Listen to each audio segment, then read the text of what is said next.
Apparently my sister got divorced. One day, my husband came back from work and told me this. My sister-in-law is beautiful but has a tough personality, and I find her a bit difficult to get along with.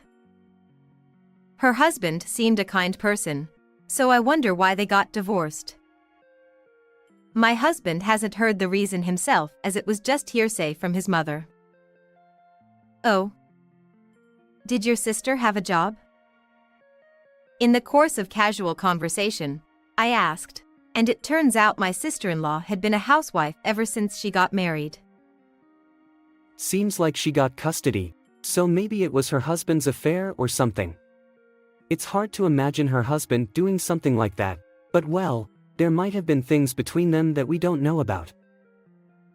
If she doesn't work and gets custody, it will be tough for her for a while, I said, listening as if it were someone else's business. Even though she's my sister-in-law, I haven't met her much, and she lives in a different state. Looking back now, this was the beginning of it all. My name is Sandy. I'm 31 years old and in my 3rd year of marriage. Until we have children, I want to keep working as usual, so I've been working hard at the venture company where I've been employed. My husband, Keith, is the same age as me and was my college classmate. We reunited a few years ago when we went to see the circle's activities together after being invited by friends. We were both single at the time, so we started spending more time together, which eventually led to dating and marriage. Our wedding was also a wonderful memory. My sister-in-law and her family attended our wedding. They had their 5-year-old daughter with them. Her husband actively came to greet us and seemed like someone who takes care of his wife and child. I thought he seemed a bit timid, like he might be under his sister-in-law's thumb. However, he had a gentle demeanor and I remember him being a good person. A few days after hearing that my sister-in-law got divorced, my husband told me the reason behind it. Apparently, her husband had been having an affair with a younger colleague from work and abandoned his wife and child. He forced her to sign the divorce papers and even canceled the lease on the apartment they were renting without her consent. As a result, she has to move out by the end of this month, and my sister-in-law is desperately looking for a new job and a new place to live. It's surprising because he didn't seem that kind of person. It goes to show that looks can be deceiving, or maybe he was just good at putting on a facade. It's really unexpected for things to turn out like this all of a sudden. My sister-in-law must be going through a lot, having to find a new job and a new place to live. She might end up coming back to our parents' house. Our parents-in-law live about a 30-minute drive away from us. Both of them are still healthy, so it would be practical for her to stay there for the time being. Looking back, I feel like I could give a lecture to my past self who was so carefree about these things. A week later, while I was relaxing on my day off, Keith said, "I'm going to my sister's place for a bit." Come to think of it, it's almost the end of the month. They have to move out by then. Maybe he's going to help them get ready to move. In my relaxed state, I absent-mindedly thought about that and sent my husband off with a casual take care in a somewhat absent-minded tone. A few hours later, while having a late lunch, Keith came home. "Welcome back," I said, heading towards the entrance, only to be greeted by a surprising sight. "Huh? Sister-in-law? What's all this luggage?" My sister-in-law was there with her daughter, while Keith was bringing in large pieces of luggage through the doorway. "Sandy, long time no see." My sister-in-law greeted me with a smile, but it felt somewhat unpleasant. I had always felt this way, but her smile seemed condescending. Claire, her daughter, had already grown into an elementary school student since the last time I saw her. As I began to tidy up the table, thinking there might be something to discuss, Keith came out with something outrageous. We'll be supporting them from today. I was left dumbfounded, not understanding what he meant. Seeing my bewildered expression, Keith emphasized his point. If you don't like it, we'll get a divorce. Finally grasping what he was saying, I couldn't help but shout. What? Why? At that moment, both Keith and my sister-in-law looked at me with sharp eyes. No, even if they look at me like that, it's insane to just go along with it, isn't it? I didn't know what to ask next, and no words came out. Then Keith started talking on his own. My sister is going through a tough time right now. She got divorced because of her husband's affair, and they haven't even discussed alimony or child support. It's not easy for her to work either, especially with Claire still in elementary school, you know. While I sympathize with her situation of being divorced because of an affair, to be frank, there are plenty of people like that in the world. Even with a child in elementary school, many people manage to work. Certainly, it must be tough if she just got divorced and hasn't secured a job or a home yet, but supporting them? In just a few seconds, my mind raced through various possibilities until I reached a conclusion. Oh, I see. So, you mean they'll be living here for a while? Right, Keith just didn't explain it well. Until she finds a job and a place to live, they'll stay here for a bit. If only he'd said that. Honestly, Keith always struggles with choosing his words. Just as I was relieved. Huh? What are you talking about? Well, maybe until Claire becomes an adult. Upon hearing those words, my sister-in-law nodded in agreement. Wait, is that even a thing? I thought it was a pretty silly question coming from me, but I blurted it out. But they're family and they're in trouble. Are you saying we should just ignore them? I didn't say that. Why support them until the child becomes an adult? Is my sister-in-law not planning to work until then? And is it just unconditional support without any plans for repaying once she finds a job or contributes to living expenses? Why on earth? Why did you decide something like that on your own? Then, for some reason, he began speaking in a condescending tone.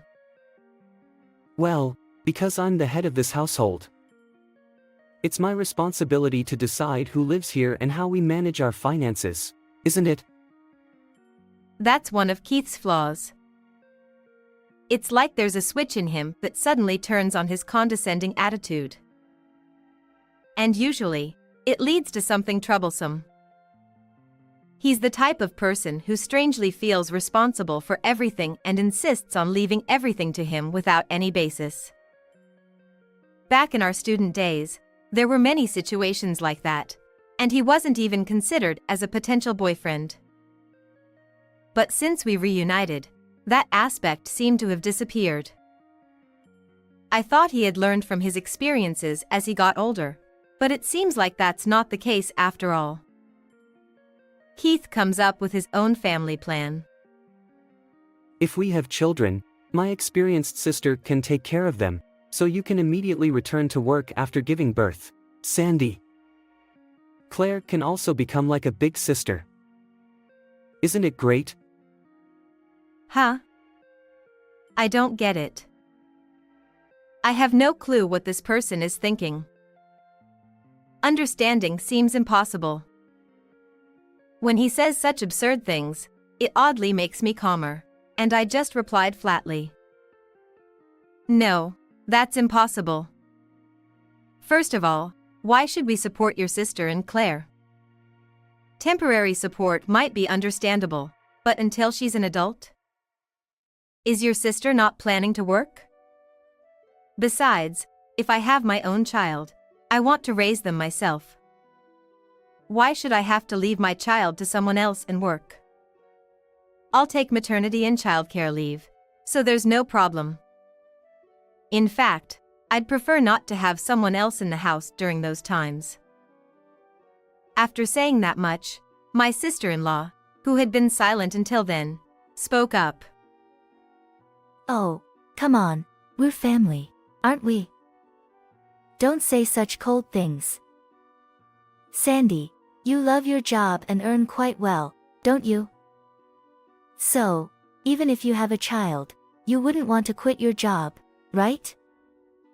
And besides, if you earn that much, it's only natural for you to support me and Claire, right? I've raised Claire all by myself until now, so it's not a problem. Her smile was devilish. Claire is, to put it mildly, not a good kid. Even after not seeing each other for a while, she doesn't even greet me, and when I try to talk to her, she ignores me. I thought maybe she's just nervous, but an elementary schooler should be able to greet. Despite not greeting me, she has an impudent attitude and demands snacks and juice in a manner not typical of an elementary student. While I do feel sorry for her being swayed by her parents' circumstances, I don't have confidence in getting along with this child.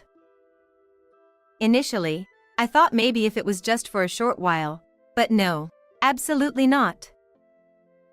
Even for a short time, living together with her is out of the question. I made up my mind to firmly refuse. Then Keith rushed for a response. Anyway, we'll support them ourselves. Isn't that fine? No. It's not fine. I wanted to retort internally, but I couldn't find the right words that wouldn't cause conflict, so nothing came out. Isn't it okay? If you don't like it, then divorce is the only option. At that moment, Keith's expression oddly looked down on me, much like my sister-in-law. A chill ran down my spine at that expression, and I made my decision. Are you really okay with that? When I said that, Keith seemed to not understand, so I said it again. Are you really okay with getting a divorce? Then, Keith suddenly became angry. What? Divorce? Divorce over something like this? I didn't think you were such a cold-hearted woman. Don't come back until you've reflected on your actions. Keith probably thought I would comply if he brought up divorce. I wanted to ask where his confidence came from, but before I could, I was kicked out.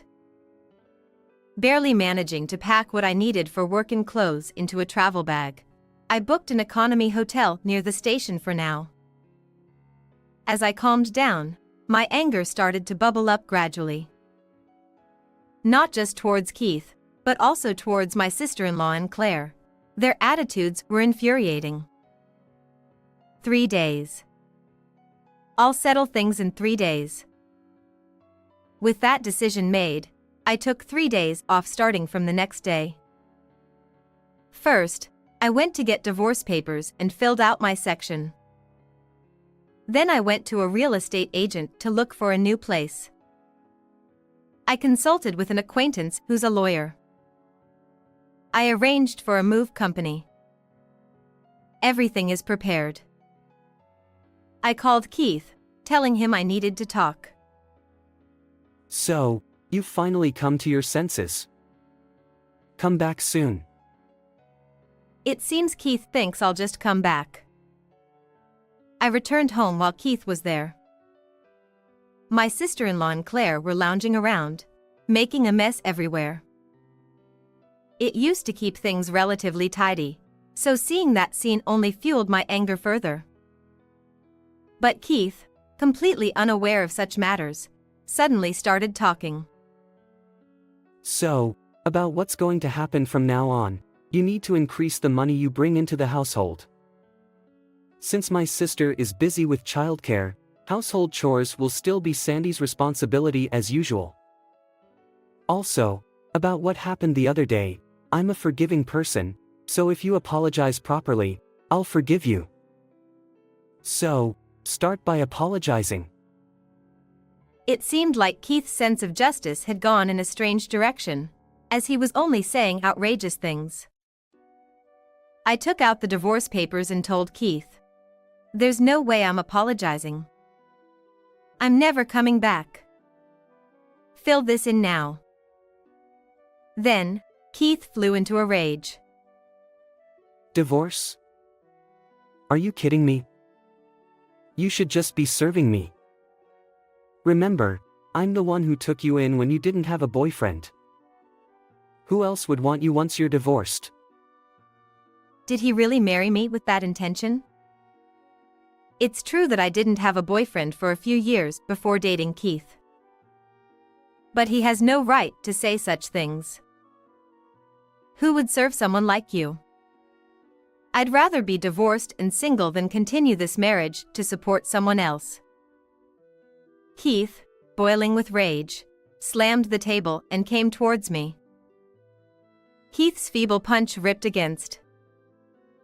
Actually, I used to do kickboxing for exercise. As I dodged his attack and almost instinctively prepared to retaliate, the doorbell rang. The room fell silent. I ignored it and opened the door. Standing there was the lawyer I had called for. I had asked them to wait nearby in case something happened. By the way, when I returned home, I had left my phone in the living room to record the conversation. So, I have solid evidence of Keith attacking me on camera. They were dazed by the lawyer's appearance.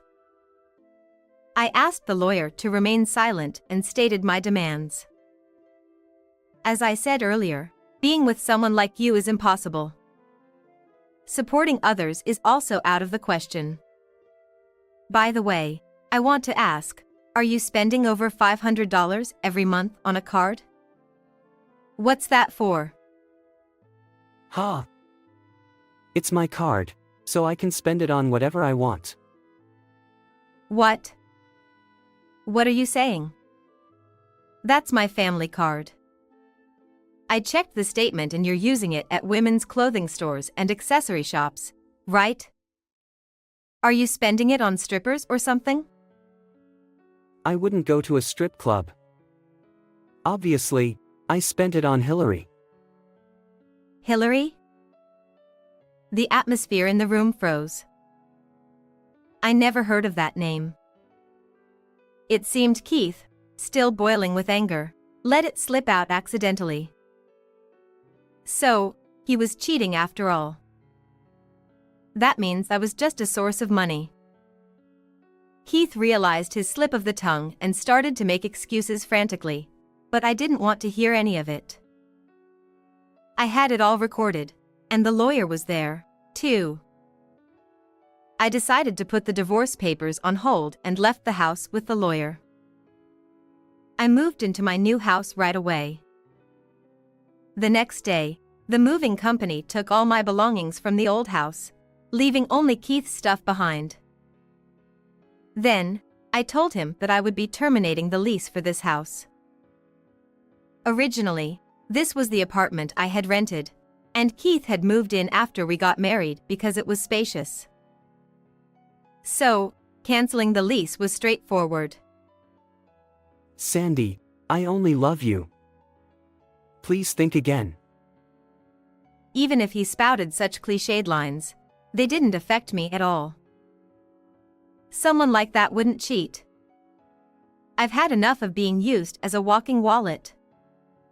Be prepared for various claims from the lawyer later. Hurry up and find a new home and support your sister and niece. I said it with a genuine smile. Afterward, I filed for compensation for his infidelity, added on the amount he squandered, and divided our assets. His affair partner turned out to be a classmate from college. I knew her too. Of course, she also had to pay compensation. By the way, my sister-in-law claimed that her husband cheated on her, But it turns out she was the one having an affair, which led to the divorce. As for why her kind husband didn't take custody of their daughter, it's because Claire was actually the child of her affair partner. Naturally, my sister-in-law was the one being sued for compensation. She was kicked out by her parents when they found out about it.